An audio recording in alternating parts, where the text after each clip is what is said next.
সাংসাৰিত মহা মহোৎসৱ লোকে লোকাৰণ্য চৌকি গেট জেনিয়ে চাই তিনিয়ে যেন মানৱ সাগৰ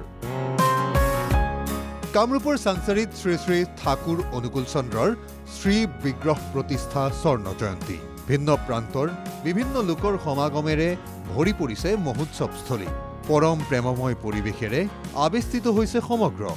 শুক্লবৰ্ণী তোৰণ সুসজ্জিত সজ্জাৰে সুশোভিত হৈ পৰিছে সকলো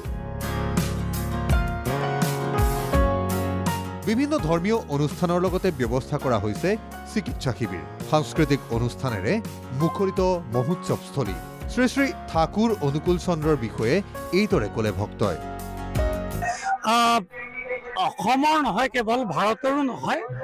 সৎসংগ বুলি যিটো জন আন্দোলন বুলি আমি ক'ব পাৰোঁ মানৱ গ্ৰহৰ আন্দোলন সেই আন্দোলনৰ প্ৰতিষ্ঠাতা পৰম প্ৰেমময় শ্ৰী শ্ৰী ঠাকুৰ অনুকূল চন্দ্ৰৰ প্ৰথম শ্ৰীমন্দিৰ প্ৰতিষ্ঠিত হৈছিলে গুৱাহাটী চহৰত আৰু আমি জানো যে অসমৰ সৈতে তেখেতৰ এটি অত্যন্ত নিবিড় সম্পৰ্ক আছিলে বিবিধ ব্যৱস্থা চলিছে আশা কৰা হৈছে ইয়াতকৈও অধিক ভক্তৰ হ'ব সমাগম আমাৰ ইয়াতে আহি লাখ লাখ মানুহ হৈছে আপোনালোকে দেখুৱাব পাৰে তাতে তেওঁলোকে বিনামূলীয়াকৈ মানুহক মানে যিটো মেডিকেল চিকিৎসা প্ৰদান কৰি আছে ইয়াৰ লগে লগে দীক্ষা কাৰ্যসূচী চলি আছে আজিৰ দিনটোত সৎসংগৰ ইতিহাসত সেইকাৰণে বেছি উজ্জ্বল যে গুৱাহাটীত যি শ্ৰীমন্দিৰ প্ৰথম স্থাপিত হৈছিলে সেই শুভ সূচনাৰ 50 বছৰ পূৰ্ণ হৈছে আমি সকলোৱে মিলি খুব আনন্দ কৰিছোঁ আৰু ৰাজ্যখনৰ দেশৰ আৰু আমাৰ আৰ্য সভ্যতাৰ যাতে বিকাশ হয় আমি সকলোৱে মিলি যাতে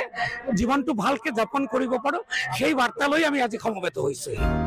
বহিৰাজ্যৰ পৰা অনা হৈছে ৰান্ধনি লক্ষাধিক ভক্তক আপ্যায়নৰ বাবে প্ৰস্তুত উদ্যোক্তা ঝাৰখণ্ডৰ ৰান্ধনিয়ে তৈয়াৰ কৰিছে খাদ্য আজিৰ দিনটোত এইদৰেই ভিৰ মহোৎসৱত ৰাইজৰ সকলোৰে আশা ঠাকুৰে বৰ্ষণ কৰিব আশীষ নিৰ্মালী বাইহাটা চাৰিআলিৰ পৰা ধীৰাজ ডেকা ৰিপৰ্ট NKTV+।